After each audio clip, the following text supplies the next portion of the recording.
Audio Jungle.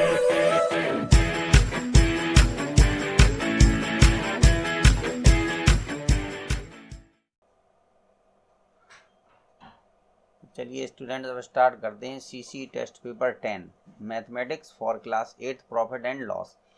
अब इसमें देखिए क्वेश्चन में स्टूडेंट्स क्या है कि by selling a flower pot for ₹322 a man gains 50%, मतलब उसको 50% प्रॉफिट होता है अगर वो 322 में एक फ्लावर पॉट को बेचता है। अब वो कह रहा है कि उसको किस प्राइस पर बेचना चाहिए कि उसको गेन 20% हो।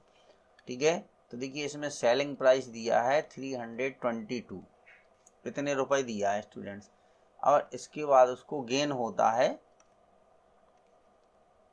वो होता है 15%। ठीक है, तो सबसे पहले हम इसका सीपी फाइंड करेंगे।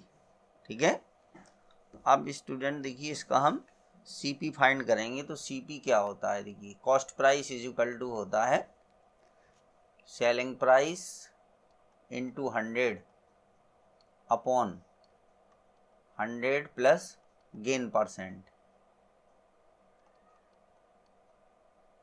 तो इसको अब ये वैल्यू पुट कर दीजिए। देखिए सेलिंग प्राइस आपको दिया है 322 इंटू 100 अपॉन 100 और गेन परसेंट है 15, तो ये हो जाएगा 115।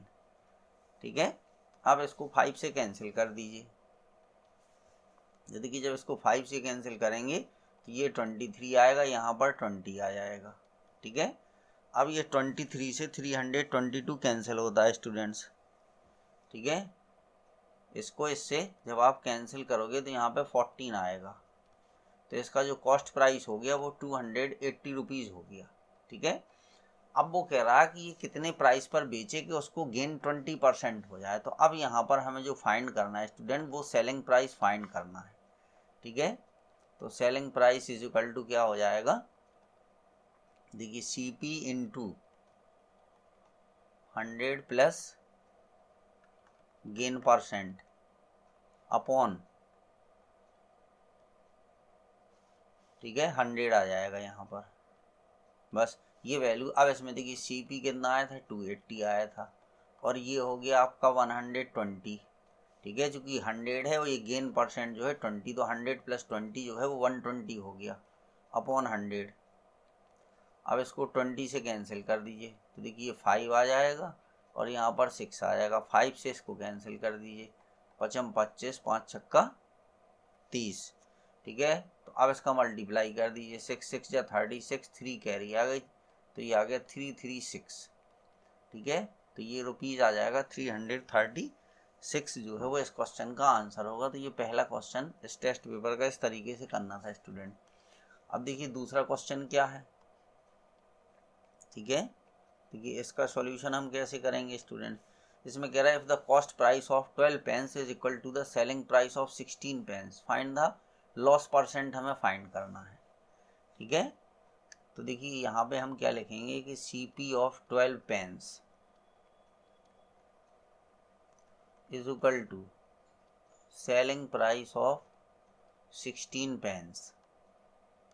ठीक है, अब देखिए चूंकि वो कितने पेन बेचता है, 16 पेन को सेल करता है, तो CP of 12 pence is equal to selling price of 16 pens.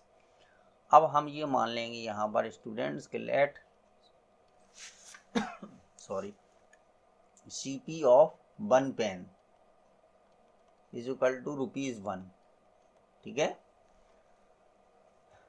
तो अब इतना आ गया स्टूडेंट्स, तो ये सीपी तो निकला है एक पेन का। अब देखिए सेलिंग प्राइस ऑफ 1 पेन क्या होगा, तो सेलिंग प्राइस ऑफ 1 पेन हो जाएगा 12/16। ठीक है, ये 12/16, चूंकि 12 पेन का जो सीपी है वो 12 रुपीज़ हो जाएगा, चूंकि एक पेन का हमने मान लिया 1 रुपये है। ठीक है, तो ये हो जाएगा 4 से इसको कैंसिल कर दीजिए तो 3/4 आएगा।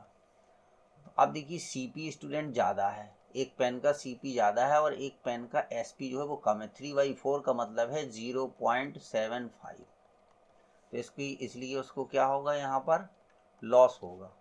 तो 1 माइनस 0.75, तो इसको 0.25 का इतने का लॉस हुआ। बस अब लॉस परसेंट निकालना है।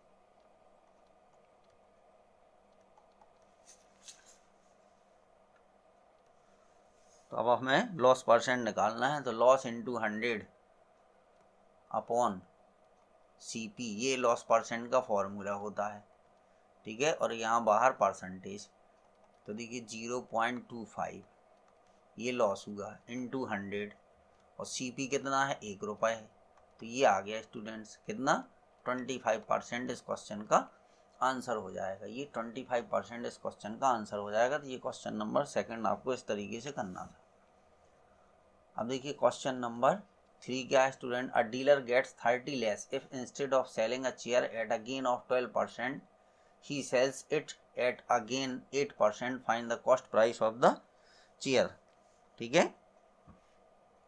तो अब अगर ये मान लें हम स्टूडेंट्स के let CP of a chair equal to ₹X, ये हमने मान लिया, ठीक है, किसका है। अब वो कह रहा है कि अगर चेयर को 30 रुपये 30 लेस, ठीक है, अगर वो उसको 8% गेन की बजाय, अगर 8% गेन की बजाय वो 12% गेन की बजाय अगर वो 8% गेन में बेचता है तो उसको 30 रुपये कम मिलती है, ये कह रहा है स्टूडेंट्स, ठीक है। तो देखिए इसका मतलब ये है कि चेयर की कॉस्ट ये हो गई, ठीक है, और उस पर उसको जो गेन हुआ है वो 12% गेन हुआ है। तो 12 गेन जो है वो CP पर काउंट होता है, तो ये हो गया इतना। तो अगर वो इतने में बेचेगा, ठीक है, तो इसका मतलब है कि उसको 30 रुपये ज़्यादा मिलेंगे। तो अब ये हो जाएगा कि X प्लस, ठीक है, X इंटू 8/100, ठीक है। इसको आप ऐसे भी कह सकते हो स्टूडेंट, देखिए इस चीज़ को ऐसे समझ लीजिए,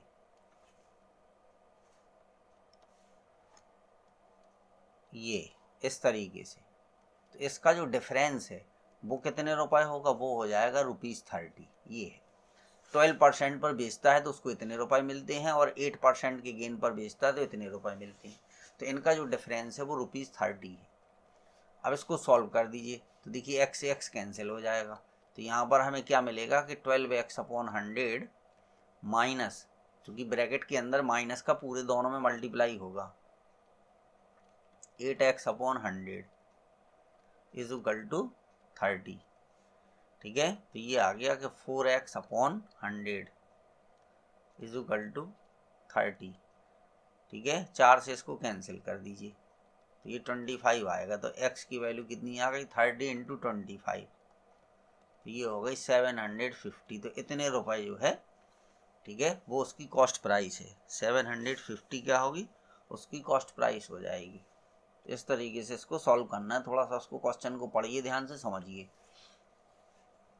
अब देखिए क्वेश्चन नंबर 4 में क्या है सॉल्यूशन में स्टूडेंट्स, कह रहा trader marks his goods at 30% above cost price and allows a discount of,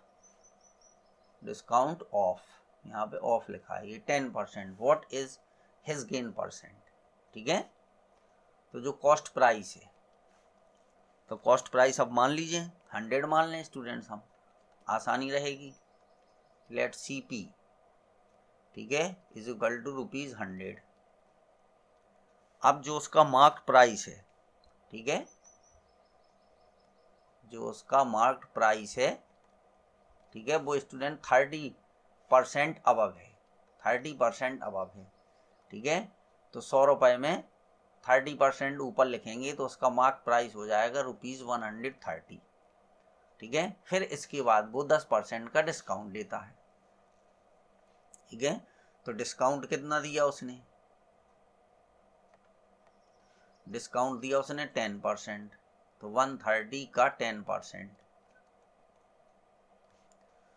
तो ये आ जाएगा ₹13 आएगा।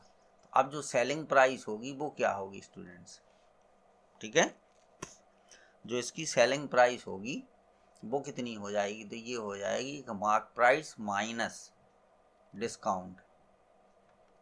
तो मार्क प्राइस कितना है 130, और ये तो 117 ₹117 जो है वो उसका मार्क प्राइस हो गया, अब हमें फाइंड करना है गेन। तो देखिए gain is equal to the selling price minus cost price. तो सेलिंग प्राइस कितनी है 117 और कॉस्ट प्राइस कितनी थी 100, तो उसको 70 रुपीज़ का गेन हुआ। लेकिन यहाँ पे हमें फाइंड करना है स्टूडेंट गेन परसेंट। ठीक है, तो गेन परसेंट क्या होगा, gain is equal to CP वो गेन इंटू 100। ठीक है, इसका जो फॉर्मूला होगा, ठीक है, हाँ ठीक है, तो ये CP नीचे आता है, यहाँ पे 100 आएगा, गेन इंटू 100 अपॉन CP कितने परसेंट। ठीक है, तो अब देखिए गेन 17 है, यहाँ पर 100 और CP भी 100 है। ठीक है, क्योंकि 100 में निकाला है तो 17% उसका गेन हो जाएगा। तो ये क्वेश्चन नंबर आपका 4 था। अब देखिए 5 क्वेश्चन में क्या है, 5 में कह रहा find the single discount equivalent to 2 successive discount of 20% और 10%। ठीक है, तो अब इसमें स्टूडेंट्स हम मान लेंगे कि मार्क प्राइस जो है वो 100 है। लेट शॉर्ट में मार्क प्राइस बी ₹100। अच्छा, तो अब इसके बाद जो है 2 सक्सेसिव डिस्काउंट उसको देना है स्टूडेंट्स। ठीक है, तो अब देखिए क्या हो जाएगा कि प्राइस आफ्टर फर्स्ट डिस्काउंट, तो प्राइस आफ्टर फर्स्ट डिस्काउंट कितना हो जाएगा, 100 में से 20% डिस्काउंट देना है तो 80 हो जाएगा। ठीक है, अब इसके बाद जो है फिर सेकंड डिस्काउंट कितना है स्टूडेंट्स। अब देखिए सेकंड डिस्काउंट हम निकाल देंगे, जो सेकंड डिस्काउंट है, तो सेकंड डिस्काउंट जो है वो 10% है, तो 80 का 10% निकलेगा। पहले उसने दिया था 20% 100 पे, तो 100 पर जो है वो 20% डिस्काउंट दिया था, तो 100 का 20% 20 ही आएगा स्टूडेंट, तो इसलिए 100 माइनस 20 किया और यहाँ पर आएगा 8 रुपये। ठीक है, तो अब ये हो जाएगा कि price after the second discount. ठीक है, सेकेंड डिस्काउंट के बाद जो प्राइस होगा वो कितना हो जाएगा स्टूडेंट, तो 80 में से 8 सब्ट्रैक्ट कर देंगे तो ये आएगा 72 आ जाएगा। ठीक है, 72 आ गया। तो अब यही नेट सेलिंग प्राइस हो गया। ये स्टूडेंट्स हमारा क्या होगा, नेट SP हो जाएगा, नेट सेलिंग प्राइस हो गया ₹72, ये आ गया। ठीक है, अब इसके बाद हमें फाइंड करना था कि सिंगल डिस्काउंट, तो ये सिंगल डिस्काउंट क्या होगा, अगर वो सिंगल डिस्काउंट देना चाहता है तो उसको 100 माइनस 72 इज इक्वल टू कितना देना चाहिए था, 28%। सीधा सीधा डिस्काउंट दे सकता डायरेक्ट, या पहले 20% फिर 10%। तो ये आपके क्वेश्चन नंबर 5 का आंसर है स्टूडेंट्स। अब देखिए क्वेश्चन नंबर 6 क्या है। क्वेश्चन नंबर 6 में ये दिया गया है कि राजन बॉट अ वॉच, ठीक है, फॉर 1870 इंक्लूडिंग बैट एट 10%। अब उसमें स्टूडेंट्स 10% जो है वो बैट भी शामिल है। ठीक है, find the original price of the watch. अच्छा, तो अब इसमें देखिए सबसे पहले हमें सेलिंग प्राइस ऑफ वॉच क्या होगा वो हम फाइंड कर लेंगे। ठीक है, तो अब देखिए क्या है कि राजन बॉट अ वॉच, तो जो सेलिंग प्राइस है, ठीक है, ये दिया गया है हमारा 1870। ठीक है, इंक्लूडिंग वैट, तो इसमें वैट भी शामिल है स्टूडेंट। तो selling price is equal to क्या हो जाएगा, ओरिजिनल प्राइस हमें फाइंड करना है, तो यहाँ पे हम मान लेंगे कि let original price be X. ठीक है, तो अब देखिए ओरिजिनल प्राइस प्लस, ठीक है, ओरिजिनल प्राइस का कितने परसेंट, 10%, क्योंकि इसमें वेट शामिल है तो वेट इसको इतना लगेगा। ठीक है, तो ओरिजिनल प्राइस में जब हम वेट को इंक्लूड कर देते तो वो उसका सेलिंग प्राइस हो जाता है। ठीक है, अब देखिए सेलिंग प्राइस दिया 1870, और इसको जब हम सॉल्व करेंगे x प्लस 10x अपॉन 100, तो ये आएगा 110x अपॉन 100। ठीक है, बस इसी से x की वैल्यू फाइंड कर दीजिए। तो देखिए 1870 इंटू 100 अपॉन 110, एक जीरो से एक जीरो इसको कैंसिल कर देंगे। अब ये 11 से कैंसिल हो जाएगा, तो ये 11 1 जा 11, 11 1 जा 11, 11 7 जा 77, तो यहाँ पे आएगा ये 1700, तो इसका आंसर आ जाएगा ₹1700, तो ये इसका आंसर आ जाएगा। ठीक है, तो ये 7 क्वेश्चन थे, वो 6 क्वेश्चन है स्टूडेंट जो को इस तरीके से करना है। बाकी जो इसके क्वेश्चन बचे हैं वो हम आपको नेक्स्ट वीडियो में बताएंगे। Okay, thank